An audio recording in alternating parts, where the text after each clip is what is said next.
नफरत नहीं किसी मजहब से, हर भाषा से प्यार है। बुरा लगता है हर इंसान जो दोगला और गद्दार है। वंदे मातरम। मैं अखिल भारत हिंदू महासभा का जिम्मेदार पदाधिकारी हूँ।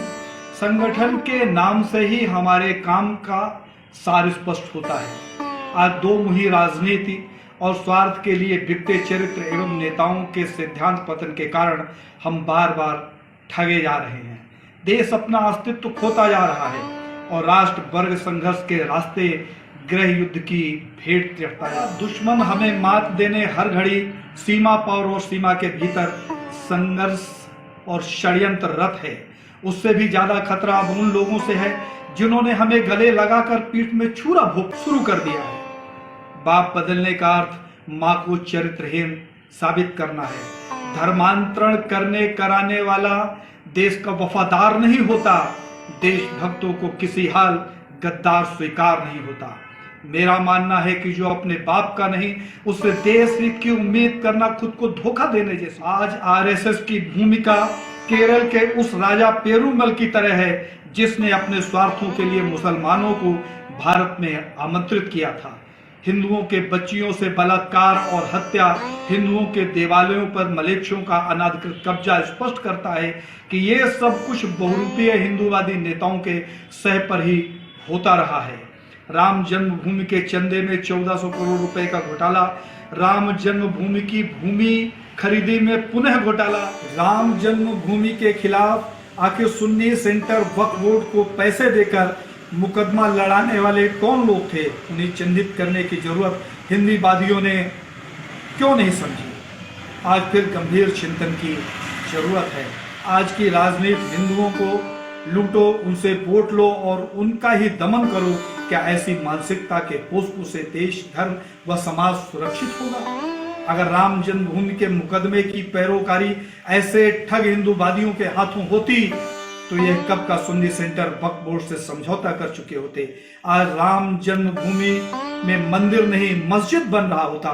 भला हो न्यायालय का और उन हिंदुत्व के सेनानियों का जो पवित्र भूमि की लाज बचाने सतत संघर्ष रहे। मेरे द्वारा आरएसएस प्रमुख मोहन राव मधुकर राव भागवत जी को एक पत्र 21/8/2015 को लिखा गया था, जिसका जवाब देने का साहस वो आज दिनांक तक नहीं जुटा पाए। आखिर क्यों? यह जानने के लिए हमें विगत में जाना होगा। वीर सावरकर के सपनों को साकार करने जिस आरएसएस का गठन हुआ उसके प्रथम प्रमुख संचालक केशव बलिराम हेडगेवार जी का नारा था, हिंदुस्तान हमारा है, ये नहीं किसी के बाप का। अर्थात यह स्पष्ट हिंदुत्व और देशभक्ति की परिभाषा का निर्भीक संवाद था। द्वितीय संघ प्रमुख माधवराव सदाशिव गोलवलकर, जो कि हिंदू महासभा के संगठन में सचिव पद के चुनाव में प्रत्याशी बने, उन्हें मात्र 40 वोट मिले, जबकि इंद्र प्रकाश जी को 80 वोट मिले थे। गोलवलकर जी हार गए और सावरकर जी की लोकप्रियता से जलने लगे। उन्होंने 31 जनवरी 1948 को तत्कालिक प्रधानमंत्री जवाहरलाल नेहरू को पत्र लिखकर यह कहते हुए क्षमा मांगी थी, कांग्रेस के विरुद्ध कभी कोई संवाद नहीं करेंगे, अर्थात कांग्रेस के पिछलग्गू रहेंगे। तीसरे संघ प्रमुख मधुकर दत्तात्रेय देवरस अर्थात बाला साहब देवरस ने हिंदुत्व के पवित्र पूज स्थल आरएसएस महल हेगड़ेवाल भवन नागपुर में 1977-78 को मुजफ्फर हुसैन और उनके साथियों से नमाज अदा कराई थी। उस भवन में अजान गूंजी जिसमें हिंदुत्व का निशंक भरोसा था, जिस जगह हिंदुत्व की रक्षा का आदर्श स्थापित था। चौथे संघ प्रमुख राजेंद्र सिंह रज्जू भैया, जो कि डॉक्टर हेडगेवार जी के सिद्धांतों को पूरी निष्ठा और दमदारी से बढ़ा रहे थे, उनकी असमय मौत होने के बाद पांचवें संघ प्रमुख के पद पर कृपाहल्ली सीतारमैया सुदर्शन पदासीन हुए। संघ प्रमुख सुदर्शन जी द्वारा 2002 में राष्ट्रीय मुस्लिम मंच का गठन कर मुसलमानों को उस संगठन में शामिल किया जाने लगा, जिस संगठन का उद्देश्य मुसलमानों से हिंदुत्व की रक्षा का हुआ कर। सुदर्शन जी ने भोपाल की ताजुल मस्जिद में ईद के दिन 21/8/2012 को नमाज पढ़ने की जिद की। सुदर्शन जी मस्जिद तक पहुंच ही गए थे जिन्हें बड़ी मुश्किल से मध्य प्रदेश के मुख्यमंत्री रह चुके बाबूलाल गौर द्वारा समझाया गया और एक मुस्लिम व्यापारी मलिक सैयद हनीफ के घर रोजा अफ्तार पार्टी रखी गई, जिसमें संघ प्रमुख शामिल हुए। शहर काजी को बधाई दी। सिवैया खाकर बड़े मुश्किल से सुदर्शन जी संतुष्ट हुए थे। छठे संघ प्रमुख मोहन राव मधुकर राव भागवत जी की हर सभा अब हिंदू विरोधी उद्गारों से भरी होती है। मुसलमानों के बिना हिंदुओं का अस्तित्व नहीं, मुसलमान हिंदुत्व की पहचान है, हमारा और मुसलमानों का डीएनए एक ही है, मुसलमान है तभी भारत मजबूत होगा, मुसलमानों के बिना भारत का कोई अस्तित्व नहीं। ऐसे मुस्लिम तुष्टीकरण के भाषणों से हिंदुओं की चिंता बढ़ी। सबसे ज्यादा दुखद बात तो यह है कि गौ भक्ति का ढोंग करने वाले कहते हैं कि जो हिंदू गौ रक्षा करते हैं वो मुसलमानों के ऊपर अत्याचार होना है। अर्थात स्पष्ट है कि वो सभी मौन होकर गौ हत्या का समर्थन करें। मन में प्रश्न उठता है कि क्या ये चेहरा अब हिंदुओं के लिए भरोसे लायक रह गया है? संघ जिन्हें प्रधानमंत्री बनाने का स्वप्न देख रहा है वो राम माधव कहते हैं हिंदू मतलब काला, गंदा, लुटेरा, चोर होता है। इस बात का विरोध हमने किया तो राम माधव ने हमें फेसबुक से अनफ्रेंड कर दिया। हिंदुत्व के नाम पर सोशल मीडिया में भड़काऊ पोस्ट और हिंदुओं को संगठित रहकर भाजपा को वोट देने की पैरोकारी करने वाले दंगा प्रेमी क्या इस बात का जवाब देने की कि हर उस राज्य में दंगे क्यों होते हैं जिस राज्य में भाजपा की सरकार नहीं होती। ममता बनर्जी की पूर्व की सरकार में इन्होंने एक भी दंगे का उल्लेख नहीं किया, न ही विरोध प्रदर्शन किया, न कभी बंगाल सरकार को भंग करने की बात कही। आज जब इनकी सरकार नहीं बनी तो पूरा बंगाल दंगों की भेंट चढ़ गया और राष्ट्रपति शासन की मांग उठने लगी। ऐसा लगता है कि भारत को भयभीत कर सत्ता में बने रहने का षड्यंत्र चल रहा है, जिसे समझने की जरूरत है। हाल ही में 2 वीडियो जिसमें एक लड़के की गर्दन काटी जा रही है और दूसरे वीडियो में लगभग 12 से 14 साल के एक लड़की के शरीर में बोतल घुसेड़ी जा रही है। 25/5/2021 को मैंने एक पत्र के साथ दोनों वीडियो प्रधानमंत्री, गृह मंत्री, आरएसएस प्रमुख, महाराष्ट्र सरकार, मध्य प्रदेश सरकार, उत्तर प्रदेश सरकार, दिल्ली सरकार, बिहार सरकार एवं बंगाल सरकार को भेजकर वीडियो के सत्यता को जांचने और अपराधियों पर कार्रवाई का अनुरोध किया, जिसके परिणाम शून्य रहे।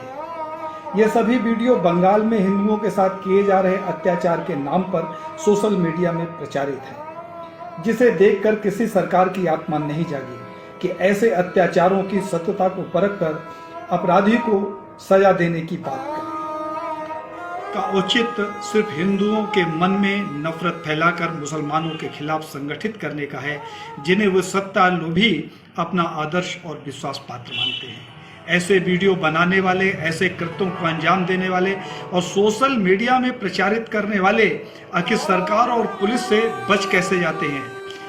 क्या ये चिंतन की बात नहीं है? सोशल मीडिया में ऐसे वीडियो के साथ लिखा जाता है आरएसएस है तो हिंदू सुरक्षित है, वरना कल ये हाल सभी का होगा। मैं जानना चाहता हूं कौन सा हिंदू आरएसएस के रहते सुरक्षित है? क्या वह हिंदू जिसका धर्मांतरण हो रहा है या जिसका गला रेत कर हत्या की जा रही है, या वो हिंदू सुरक्षित है जिसने अपने घर से पलायन करना पड़ा, या जिसके बच्चियों के साथ बलात्कार किया जा रहा है? कमलेश तिवारी की हत्या की जिम्मेदारी क्या संघ और भाजपा को नहीं लेनी चाहिए, जिसने इनसे अपनी सुरक्षा की गुहार लगाई? परिणाम कमलेश तिवारी की हत्या हिंदू महासभा भवन के भीतर गला रेत कर दी गई। क्या प्रवीण भाई तोगड़िया के हत्या के षड्यंत्र का खुलासा नहीं होना चाहिए? जिनके कंधे पर सवार होकर हिंदुत्व के नाम पर सरकार बनाई गई। अजीब हिंदुत्व है इनका, जिनकी जुबान हिंदुओं पर होने वाले अत्याचार से हमेशा बंद हो जाती है। हिंदुत्व की ये कैसी परिभाषा है जहां सिर्फ मुसलमानों की सुरक्षा की बात की जाती है? अजीब हिंदुत्व है आरएसएस का कि गाय को रोटी खिलाने और गाय खाने वालों का डीएनए एक ही बताते हैं। यह किसी व्यक्ति का डीएनए तो हो सकता है, देश का डीएनए इतना दोगला नहीं कि गाय की पूजा, गाय को रोटी खिलाकर फिर गाय की हत्या और गौमांस भक्षण करने वालों का संस्कार एक साथ गिना जाए। ये कैसा हिंदुत्व है जहां हिंदू एक पल भी सुरक्षित नहीं है। ये कैसे हिंदुत्ववादी हैं जिनके हिंदुत्व का मूल वह समुदाय है जो देश को मुस्लिम राष्ट्र बनाना चाहता है। ये कैसा हिंदुत्व है जो केरल में खामोश है, दिल्ली और उत्तर प्रदेश में मौन है।